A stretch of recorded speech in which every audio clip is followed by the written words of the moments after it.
So mga sangkay, usap-usapan po ngayon ang malaking gulo daw na magaganap sa Pilipinas sa buwan na ito. No, ano ba ito mga sangkay? Pag-usapan po natin.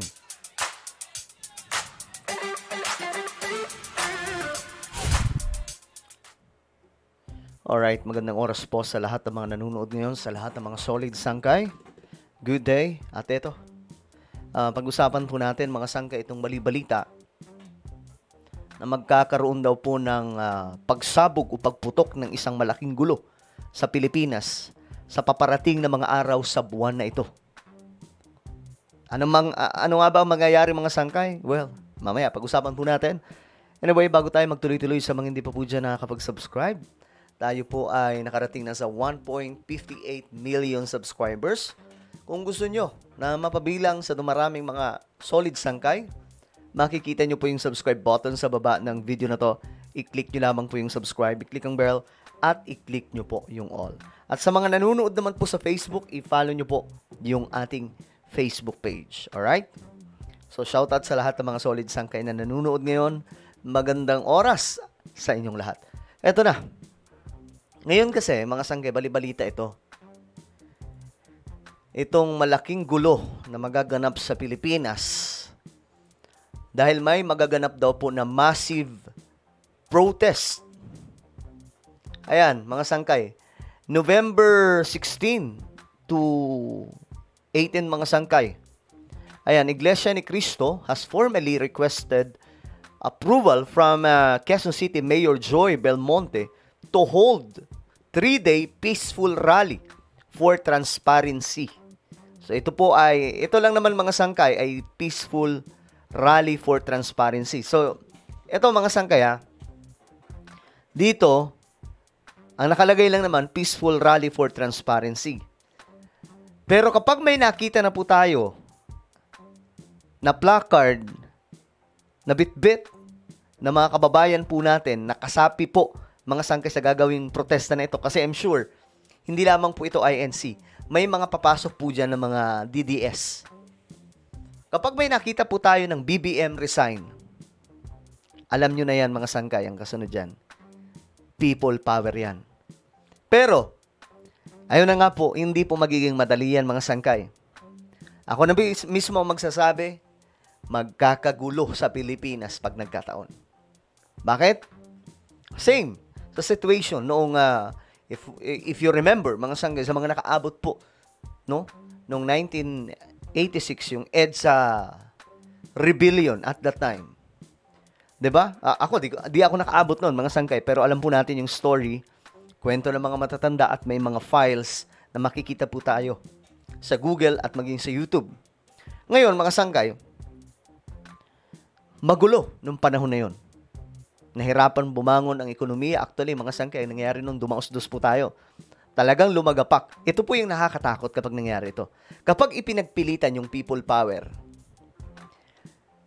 since hindi nasa side ng mga DDS ang mga sundalo, kaysa yung mga sundalo, mga sangkay, nasa side ni BBM yan magkakaroon po talaga yan ng mas mahigpit na magaganap. Kapag ka nagkagulo ang Pilipinas, halimbawa, umabot na po sa punto na may mga sinisira na, may mga winawasak na, nagre-rebelde na po sa kalsada, ang mangyayari dyan, mga sangkay, possible na magkaroon po ng deklarasyon ng martial law. Kasi ang martial law, nasa Constitution po yan. Hindi po yan tinanggal. Yan yung kapangyarihan ng presidente in case na mayroon pong kaguluhan na magaganap sa isang bansa. Invasion, gulo sa paligid na hindi na po makontrol, doon po idideklara ang martial law. At since ang puwersang militar, kasi ang puwersang militar mga sangkay, ayon po sa balita natin, inalok po yan sila na sumama sa aktibidad. Kaya nga, di ba, noong September 21, akala po nila, kasama na po doon yung mga militar. Akala po nila. Pero ayon po sa mga nabalitaan po natin, tumanggi pala yung militar. Kasi ang sinabing papalit si VP Sara. Ayaw nila ng babae. So doon nangyari mga sangkay na wala pong naganap na pagpapatalsik kay BBM. Ito, magiging powerful ang movement na ito kung sasamahan sila ng mga sundalo. Kung may mga sundalo, kahit siguro kalahati lang ng mga sundalo, sasama sa kanila, magiging ano yan, magiging malaking message yan. At magiging may pangil. Pero hanggat walang mga sundalo dyan, malabo mangyari na magtagumpay sila.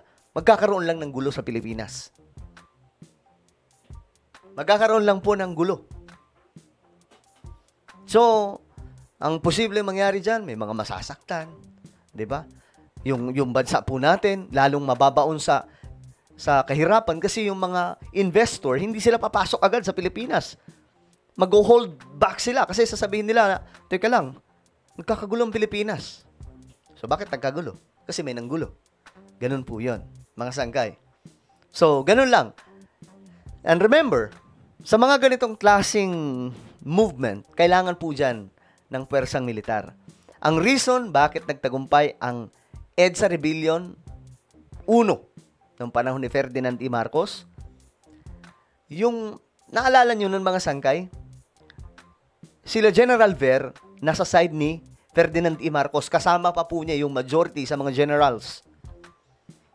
Pero yung mga medyo bata, pinangunahan po yun. Nino? Ni Ramos at ni Juan Ponce Enrile. Mga makakapangyarihan po yun sa militar, sa sandatahan. Mga sundalo po yun.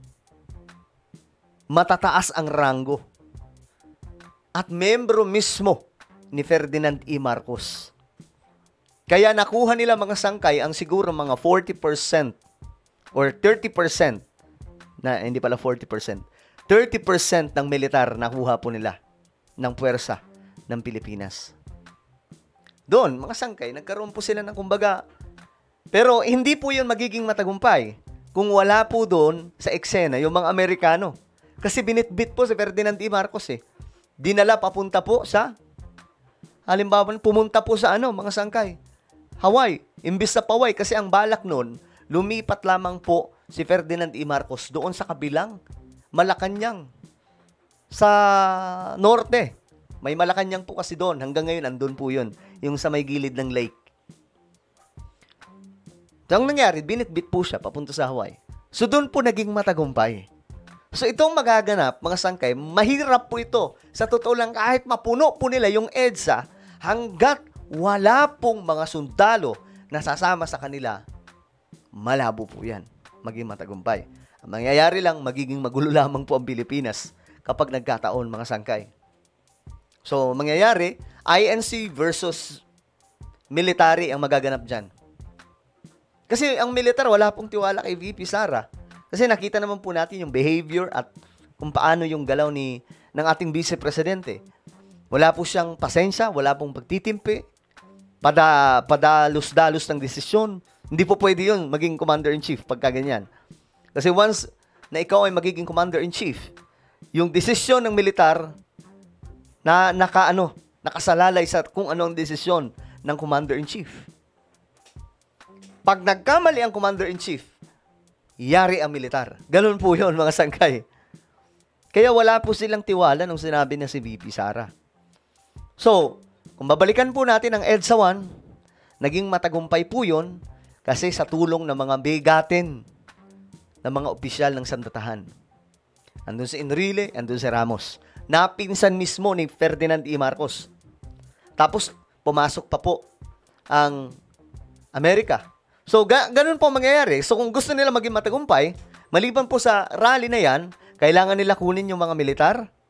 Kahit siguro kalahati or kahit 40% ng militar, makuha nila.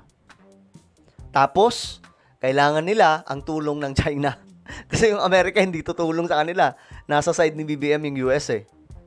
Kailangan nila yung tulong ng China.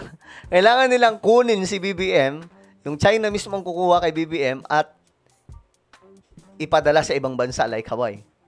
Kagaya ng nangyari nung panahon na yon, kung paano pinatalsik si Ferdinand E. Marcos. So, sa madaling sabi, medyo malaking gulo to. Malabo, mangyari, pero susubukan nila. Maraming beses na po ito nangyari, mga sangkay, na trying hard sila patalsikin si BBM pero hindi po nagtatagumpay. Okay? So, ayan mga sangkay. Sabi naman po dito, the church pledged full compliance with public safety, traffic, and sanitation regulations. Pero may nagbago mga sangkay. Yung venue po, nagbago po ata mga sangkay. Ang pagkakaalam po natin,